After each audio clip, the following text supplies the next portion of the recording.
Selamat malam, salam sejahtera untuk kita semua. Kali ini saya ingin menjelaskan mengenai pengujian hipotesis satu sampel.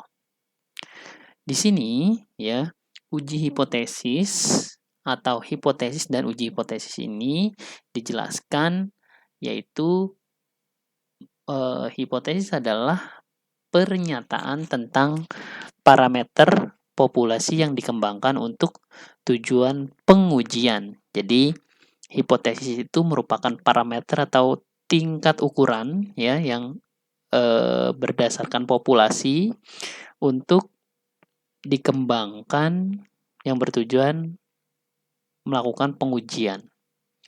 Selanjutnya, uji hipotesis adalah suatu prosedur yang didasarkan pada sampel dan teori probabilitas untuk menentukan apakah hipotesis merupakan suatu yang masuk akal dan bisa dibuktikan kebenarannya. Oleh sebab itu, hipotesis ini perlu pengujian kebenarannya. Lalu langkah untuk menguji hipotesis di sini yang pertama membuat hipotesis nol dan hipotesis alternatif. Hipotesis nol ini yang akan digunakan untuk mencari ketidakakuratan atau ketidaksamaan. Sehingga akan muncul hipotesis alternatif atau hipotesis yang menjadi parameter dari satu ukuran populasi. Lalu langkah yang kedua, yaitu memilih derajat keyakinan atau degree of freedom atau derajat kebebasan. Nah, derajat keyakinan ini biasanya dilihat berdasarkan tingkat errornya berapa persen. Nanti ada yang 5%, 3%, 1%. Jadi semakin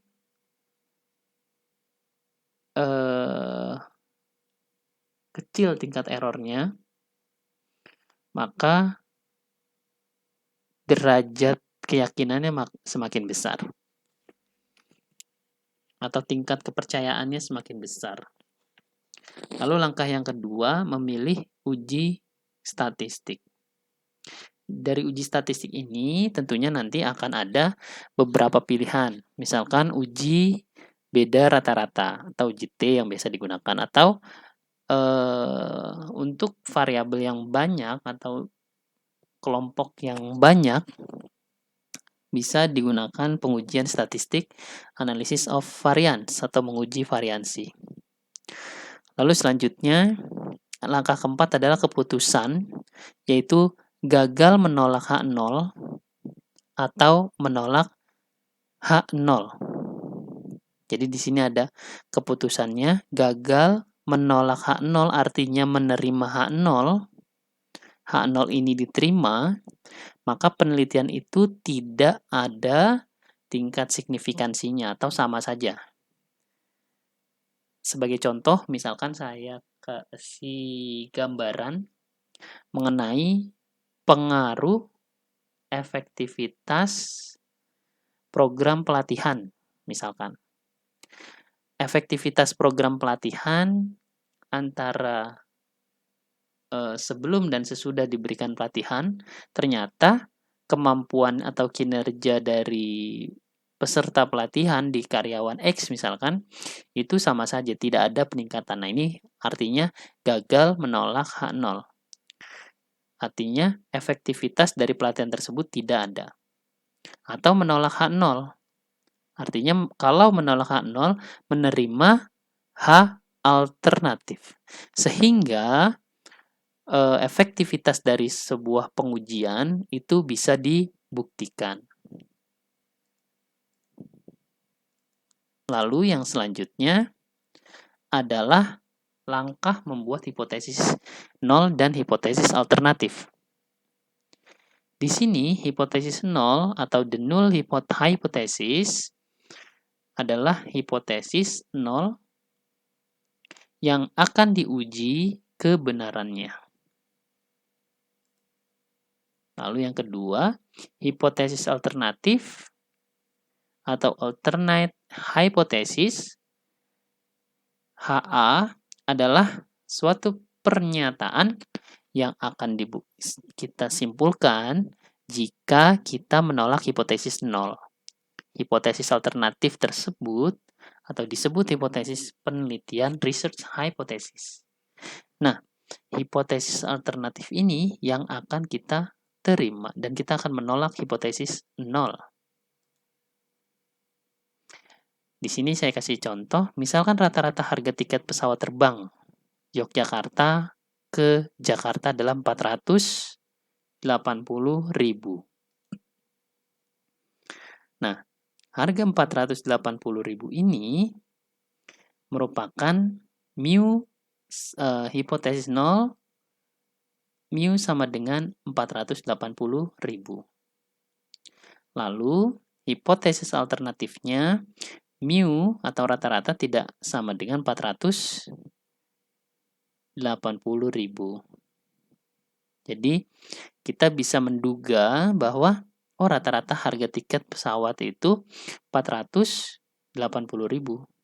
Artinya kalau misalkan hipotesis 0 ini kita terima, tidak ada rata-rata 480.000. Kalau misalkan hipotesis 0-nya kita tolak, berarti hipotesis alternatifnya harga rata-ratanya bukan 480.000. Atau di sini langkah kedua memilih derajat keyakinan. Alfa adalah probabilitas menolak hipotesis 0. Jika itu benar atau disebut tingkat risiko yang disebut sebagai the level of risk, biasanya nilai alfa sama dengan 1%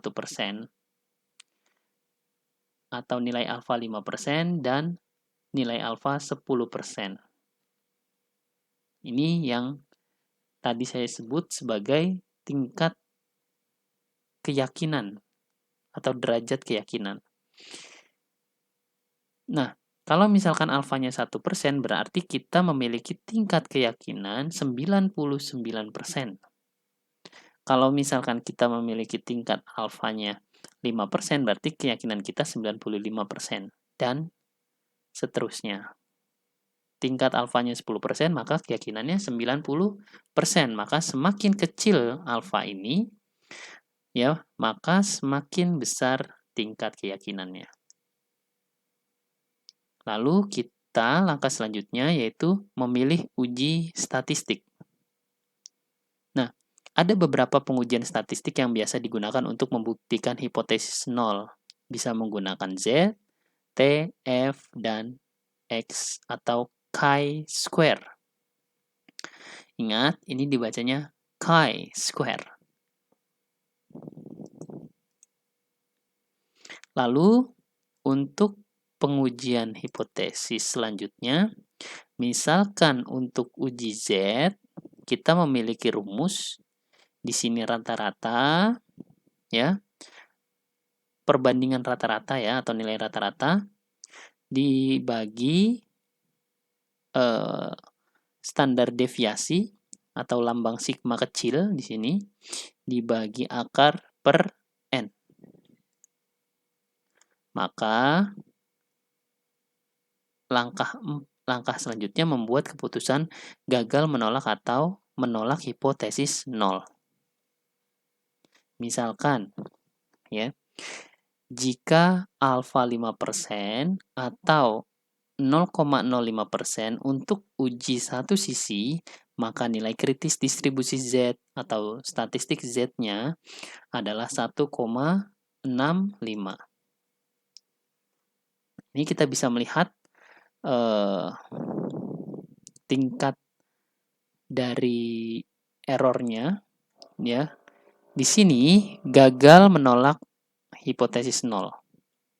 Artinya di sini adalah area yang menolak hipotesis 0. Sementara nilai 1,56 terletak di titik ini. Maka area yang berada dari 0 sampai ke nilai 1,6 ya, distribusi sampling statistik Z uji kanannya di sini yaitu menolak hipotesis 0. Jadi di sini adalah area yang menolak, di sini adalah area yang gagal menolak. Gagal menolak artinya bisa menerima hipotesis 0. Saya kasih di sini kita bisa punya angka 1,65 misalkan. 1,65 ini kalau misalkan angkanya lebih besar dari 1,65 ya, berarti dia ke arah kanan. Misalkan 1,7 berarti gagal menolak berarti tandanya 1,7 itu menolak hipotesis 0 atau signifikan. Tapi kalau misalkan nilainya 1,4 artinya dia ke kiri ya, ini gagal menolak hipotesis 0.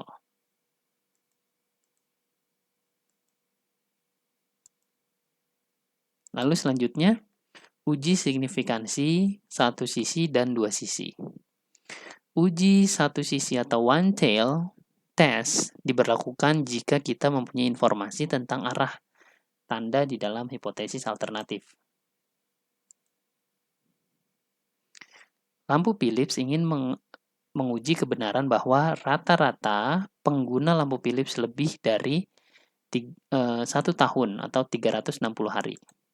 Ini adalah hipotesisnya ya, atau dugaan dari perusahaan lampu tersebut. Maka hipotesisnya rata-ratanya kurang dari 360 hari. Maka hipotesis 0 diterima.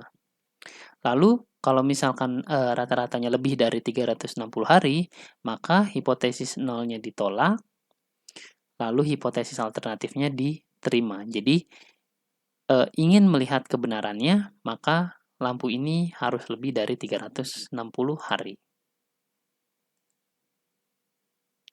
Dari dua sisi atau two-tail test diberlakukan jika kita tidak mempunyai informasi arah atau tanda hipotesis alternatif. Jadi dua sisi atau two-tail ya, kita bisa melihat kalau misalkan tandanya tidak ditentukan. Artinya peneliti bisa misalkan kalau misalkan lampu Philips ini di bawah minus 360 artinya bisa diterima. Rata-rata penghasilan lulusan sarjana ekonomi ya, jurusan akuntansi pada saat mendapatkan pekerjaan pertama adalah 4.500.000. Lalu hipotesisnya rata-ratanya 4.500.000. Lalu hipotesis alternatifnya tidak sama dengan 4.500.000. Nah, yang ingin dibuktikan adalah di sini kalau misalkan penghasilan lulusan ini lebih besar dari 4.500.000, maka lulusan ini bisa dikatakan bagus atau berhasil. Kalau misalkan sama dengan, berarti masih seputar atau masih berada di kisaran rata-rata 4.500.000. Tidak ada signifikansi yang tepat untuk membuktikan 4.500.000 itu masuk ke taraf yang baik. Selanjutnya, di sini jenis-jenis hipotesis. Kita bisa melihat jenis-jenis hipotesis dari strata apakah sampel itu lebih besar daripada 30. Kalau misalkan lebih besar, iya lebih besar. Kita bisa bertanya lagi apakah standar deviasi populasi diketahui. Jika diketahui, ya kita akan menggunakan distribusi Z. Kalau jawabannya apakah sampel lebih besar dari 30? Tidak, sampelnya hanya 20. Kita akan menggunakan distribusi uji beda. Tapi kalau misalkan ditanya ya jawabannya, Kita tahu standar deviasinya, tapi di sini apakah standar deviasi populasi tidak diketahui? Tidak, maka kita menggunakan uji distribusi Z dengan standar deviasi sampel. Karena kita tidak mengetahui populasi. Ini cara untuk memilih pengujian hipotesis satu sampel. Uji rata-rata sampel besar. Sebuah pabrik ban mobil menyatakan bahwa rata-rata jarak yang bisa ditempuh sebelum ban aus kehilangan grip yaitu 60.000 km dengan standar deviasi 5.000 km. Sebuah rental mobil membeli sebanyak 49 ban dan menemukan bahwa rata-rata jarak yang ditempuh oleh mobil dengan menggunakan ban tersebut sebesar 59.000 km. Nah, dengan tingkat signifikansinya 5%, apakah kita bisa menyimpulkan bahwa jarak ban tersebut sama dengan 60.000? Ya. Kita bisa masukkan di sini hipotesisnya adalah rata-ratanya 60.000. Lalu hipotesis alternatifnya karena tadi di sini jarak yang bisa ditempuh oleh mobil menggunakan ban tersebut sebesar sekian, 5.900, nggak nyampe 60.000. Jadi kita hanya menduga. Lalu memilih tingkat signifikansinya 5%. Maka di sini kita ketahui N-nya ya, bannya sebanyak 49 atau sampelnya yang digunakan 49 untuk pengujian ini. Lalu kita buat keputusan yang mana nilai kritisnya kita bisa melihat di tabel Z yaitu 1,96. Sehingga kita bisa masukkan ke dalam rumus Z hitung ya, nilai rata-rata dikurang atau selisih dari nilai rata-rata ya. Kita bisa melihat di sini nilai rata-rata yang digunakan dan nilai rata-rata standar dengan standar deviasi 5.000. Selisihnya 1.000 lalu dibagi 4.500 ya. Dibagi lagi di sini akar dari N. Atau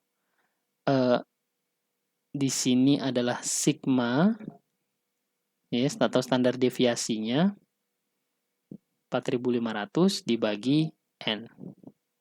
Sehingga kita mendapatkan nilai Z-nya adalah minus 2. Ini yang akan kita bandingkan dengan nilai kritis. Nah, nilai kritisnya adalah plus 1,96, sementara nilai Z-nya adalah minus 2.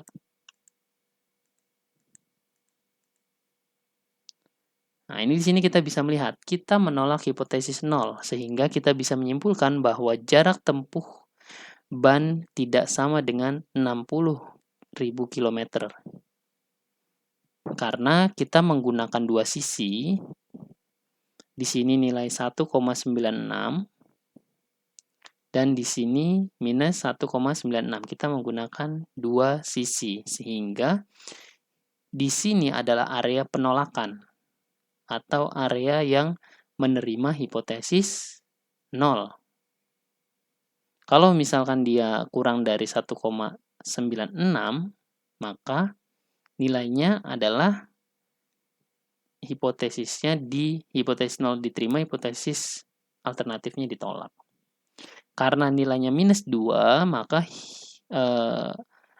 hipotesis 0-nya ditolak, hipotesis alternatifnya diterima. Sehingga signifikan adanya bukti bahwa jarak tempuhnya tidak sampai 60.000 km.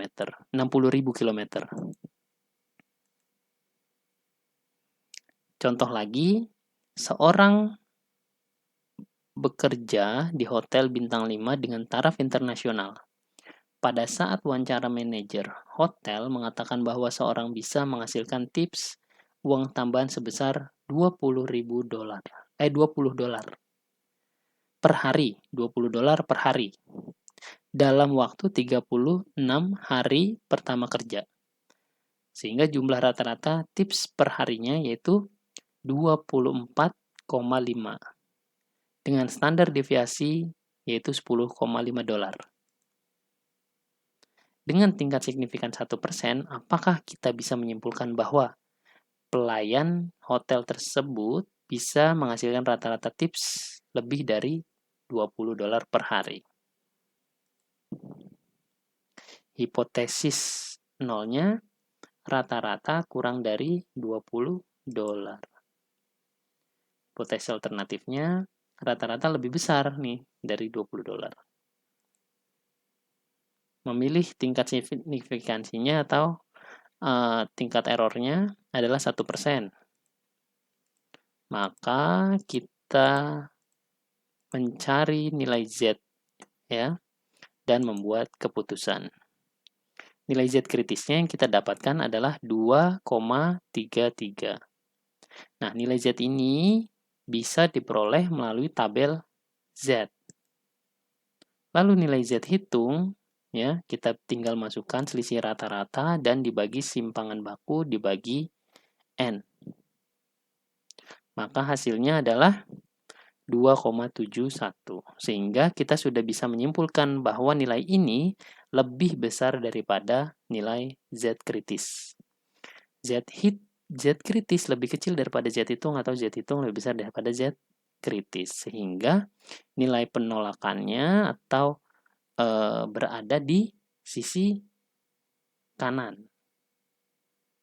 Atau hipotesis 0 ditolak. Sehingga hipotesis alternatifnya diterima. Sehingga kesimpulannya, kita menolak hipotesis 0, sehingga disimpulkan bahwa waktu rata-rata tips yang diperoleh lebih dari 20 dolar per hari. Uji rata-rata populasi sampel kecil. Jika N kurang dari 30, maka uji yang digunakan adalah uji T. Rumus uji T sama dengan selisih rata-rata dibagi simpangan baku dibagi N. Pada tahun 2015, harga tiket pesawat dari Jakarta ke Singapura rata-rata 267 dolar. Harga tiket dengan sampel sebanyak 16 pada tahun 2013 sebagai berikut. Kita di sini punya sampel datanya.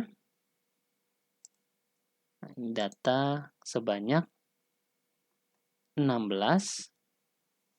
Lalu pada tingkat signifikansi 1%, apakah kita menyimpulkan bahwa harga tiket pada tahun 2013 telah mengalami kenaikan?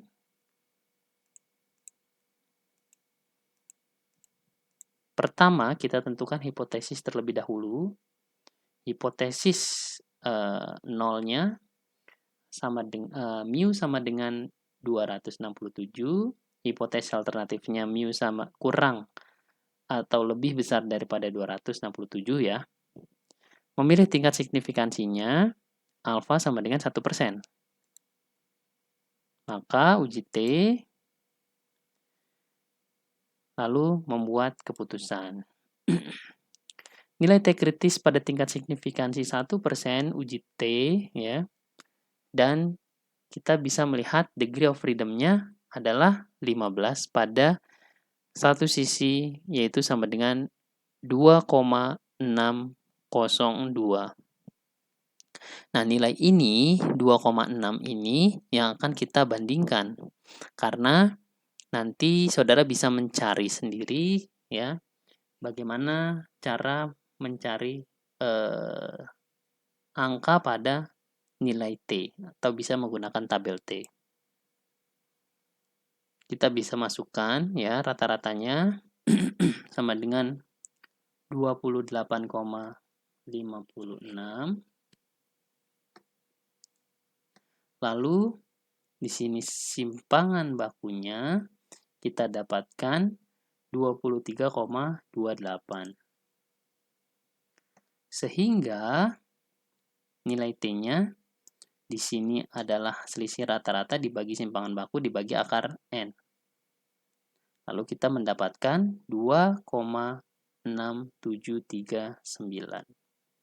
Apakah ini lebih besar atau lebih kecil daripada nilai T? Ya, kalau kita lihat dengan seksama, ini lebih besar. Sehingga kita bisa langsung simpulkan bahwa ini memiliki perbedaan. Tapi kita bisa gambarkan ya seperti ini. Kita menolak hipotesis 0. Kesimpulannya rata-rata harga tiket pesawat terbang Jakarta-Singapura telah mengalami kenaikan pada tahun 2013. Kita bisa membuat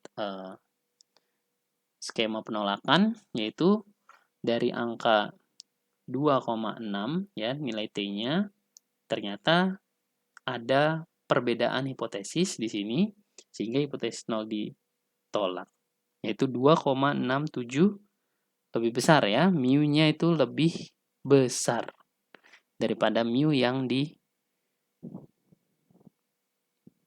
ditetapkan atau nilai T-nya.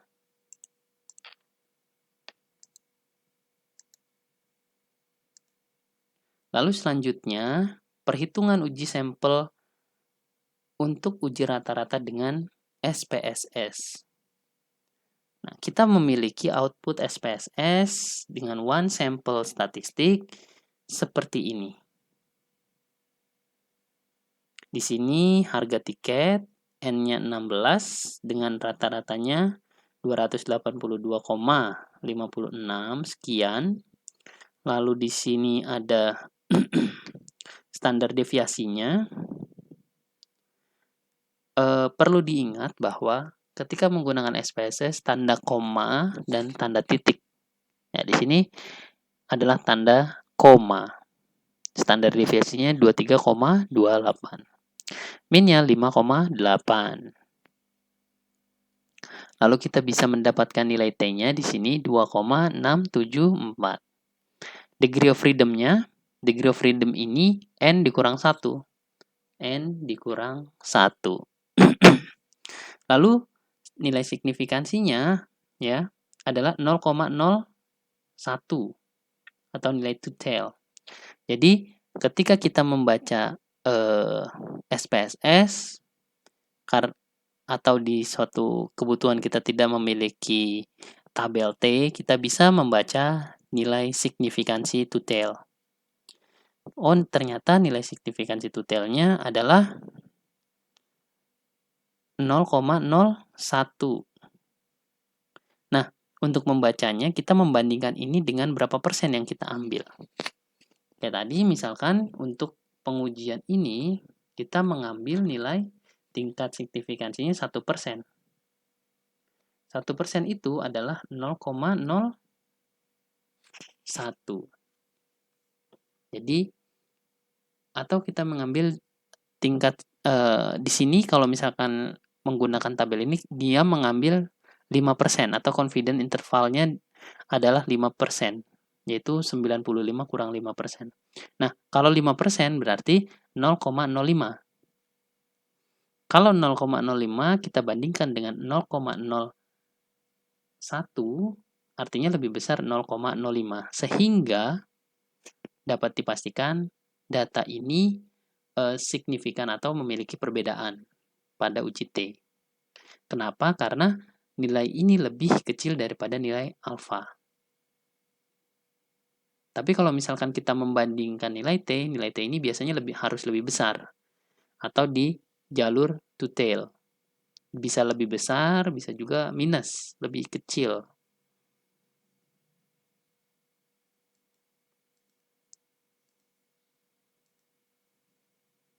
Selanjutnya uji porsi. Di sini uji porsi bisa menggunakan Z ya, yang mana nilai Z ini P adalah porsi sampel ya. Lalu P adalah hipotesis porsi populasi dibagi sigma atau standar error populasi. Sini kasih contoh, sebuah perusahaan asuransi menyatakan bahwa pada tahun 2012 sebanyak 75 klaim asuransi bisa diselesaikan dalam waktu kurang dari 1 minggu. Perusahaan asuransi ini mencoba meningkatkan pelayanan klaim asuransi nasabahnya untuk mengetahui apakah pelayanan benar telah meningkat. Pada tahun 2013, sebanyak 1.100 kasus diambil secara acak atau random dan menunjukkan 880 klaim asuransi bisa diselesaikan kurang dari 1 minggu. Apakah penyelesaian klaim asuransi pada tahun 2013 telah mengalami kenaikan dengan tingkat signifikansi 1%? Maka kita bisa menggunakan pengujian hipotesis Z-test atau uji statistika Z.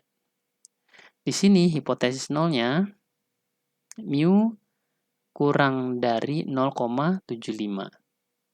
Lalu mu lebih besar daripada 0,75. Tingkat signifikansinya kita ambil 1%.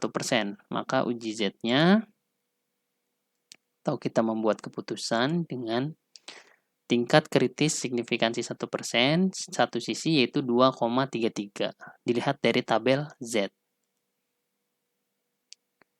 Z sama dengan Pi, ya, tadi atau selisih nilai Pi, dibagi akar dari Pi dikali 1 dikurang Pi dibagi N. Kita ketahui bahwa nilai Pi-nya adalah 0,75, lalu nilai P-nya adalah 0,8. Sehingga kita tinggal memasukkan, yaitu di sini ada N-nya 1100, kita dapatkan nilai Z-nya adalah 3,38. Nilai Z ini yang akan kita bandingkan dengan 2,33.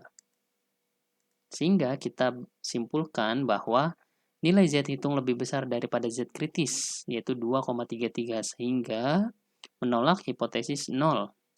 Dengan demikian disimpulkan bahwa sampel cukup memberi bukti bahwa telah terdapat peningkatan pelayanan klaim asuransi.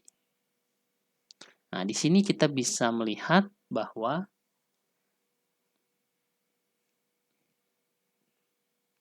(3,83) berada di jalur atau sisi hipotesis 0 ditolak. Sehingga kalau hipotesis 0 ditolak, hipotesis alternatifnya diterima. Artinya memiliki bukti bahwa telah terdapat peningkatan.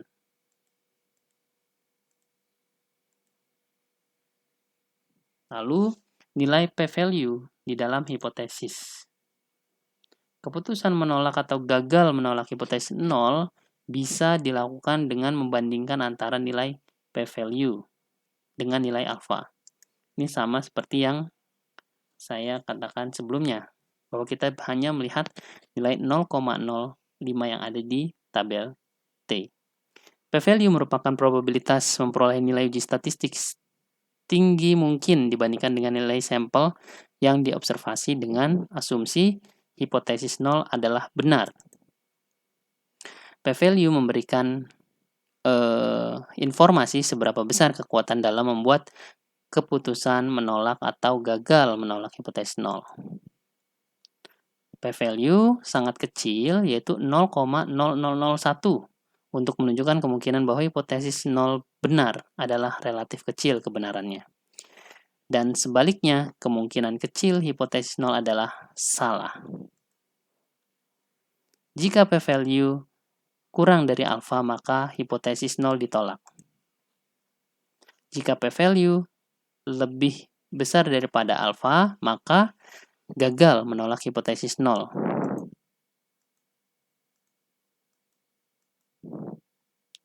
Bagaimanakah menghitung p-value? Kita bisa mencari p-value secara manual atau dengan menggunakan program komputer. Misalkan, nilai Z hitung 2 besarnya. Probabilitas kurva normal antara nilai Z sebesar 0 dan 2 adalah 0,4772. Sehingga probabilitas dengan nilai Z sama dengan 2 atau lebih besar daripada 0,5 dikurang 0,4772 sama dengan 0,0228. Sehingga kita bisa menemukan p-value-nya yaitu 0,0228. Kalau uji dua sisinya maka p-value-nya sama dengan 2 dikali 0,0228 atau sama dengan 0,0456 atau 4,56%. Kita bisa melihat p-value di sini ya. Kalau misalkan nilai z-nya 2, maka nilai p-value-nya ya di sini kalau misalkan dua sisi ya di sini dengan satu sisi maka kita mendapatkan 0,02. Tapi kalau misalkan dua sisi karena ada 2 maka 0,02-nya dikali 2 sehingga 0,4. Begitu cara untuk menghitung p-value. Atau kita bisa menggunakan komputer. Berdasarkan klaim Asosiasi TV menunjukkan bahwa rata-rata pemirsa televisi di Indonesia menonton selama 8 jam sehari. Survei yang dilakukan Lembaga Konsumen Indonesia ingin membuktikan klaim tersebut. Sebanyak 100 sampel yang diambil dari seluruh kota besar di Indonesia menunjukkan bahwa rata-rata waktu menonton televisi adalah 7,5 jam dengan standar deviasi 2,25 jam. Dengan menggunakan p-value maka bisa disimpulkan bahwa rata-rata waktu menonton TV lebih kecil dari 8 jam per hari dengan tingkat signifikansi 1%. Di sini hipotesis nolnya rata-ratanya sama dengan 8 jam atau rata-rata kurang dari 8 jam. Kita bisa masukkan ke rumus Z sehingga kita mendapatkan nilai Z-nya minus 2,22. Kita bisa saja menggunakan probabilitas Z ya minus Z2 sebesar 0,486. Sehingga p-value-nya kalau misalkan kita kurang 0,5 dikurang 0,4 maka kita mendapatkan 0,0132. Kita bisa bandingkan nilai p-value 0,012 dengan nilai 2% atau nilai alfanya. Nilai alfa 2% ini sehingga kita menolak hipotesis 0. Karena nilainya p-value ini lebih kecil daripada nilai alfa. Kesimpulannya, sampel cukup bukti bahwa waktu rata-rata menonton televisi kurang dari 8 jam per hari.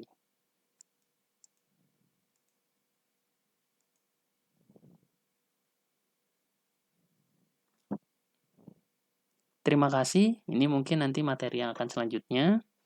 Karena telah menyaksikan atau telah mengamati bagaimana prosedur menggunakan hipotesis dalam pengujian uji beda atau pengujian 2 sampel atau 1 sampel.